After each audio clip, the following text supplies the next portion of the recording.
السلام علیکم ورحمۃ اللہ وبرکاتہ۔ آج انشاءاللہ تعالیٰ دوسری آیت پڑھیں گے۔ اللہ تعالیٰ فرماتے ہیں یا ایہا الذین آمنو، یا ایہا یہ کل بھی ہم پڑھ چکے ہیں، یا ایہا اے الذین وہ لوگ جو آمنو ایمان لائے، یا ایہا الذین آمنو اے وہ لوگوں جو ایمان لائے، لا ترفعوا اصواتکم، لا نہیں یا نہ، ترفعوا تم بلند کرو، تم بڑھاؤ، لا ترفعوا تم نہ بلند کرو، اصواتکم اپنی آوازوں کو، اصواتکم اپنی آوازوں کو، یہاں پہ اصوات جمع کا صیغہ ہے، اصواتکم اپنی آوازوں کو، فوق اوپر، یا بلند تر، صوت النبی نبی کی آواز، صوت کا مطلب ہوتا ہے آواز اور نبی۔ اے ایمان والو اپنی آواز کو نبی کی آواز سے بلند نہ کرو،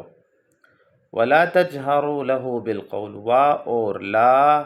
نہیں، یہ دونوں حروف ہم کل بھی پڑھ چکے ہیں۔ تجہروا، تجہر واحد کا صیغہ ہے، تجہروا اس میں آخر میں جو واو آ رہا ہے اس کا مطلب بنتا ہے تم سب بلند نہ کرو، تجہروا تم بلند کرو، اور اس سے پہلے لا آ رہا ہے تو نہیں بلند کرو تم، نہیں تم بلند کرو یا نہ تم بلند کرو۔ ولا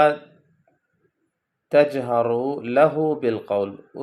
لہ اس کے لیے یا اس کے سامنے، بالقول باتیں، اور اللہ کے رسول کے سامنے اونچی آواز سے نہ بولا کرو، اونچی آواز سے باتیں نہ کیا کرو،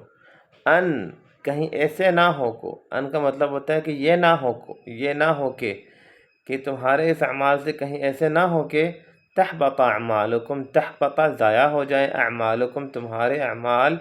اور انتم تمہیں لا تشعرون شعور بھی نہ ہو، لا نہیں تشعرون تم شعور کرو، تمہیں شعور ہو اور تمہیں شعور ہی نہ ہو۔ اے ایمان والو اپنی آوازوں کو نبی کی آواز سے بلند نہ کرو، اور نہ ہی نبی کے سامنے اونچی آواز سے باتیں کرو، کہیں ایسا نہ ہو کہ تمہارے اعمال ضائع ہو جائیں، تمہاری نیکیاں برباد ہو جائیں اور تمہیں شعور ہی نہ ہو۔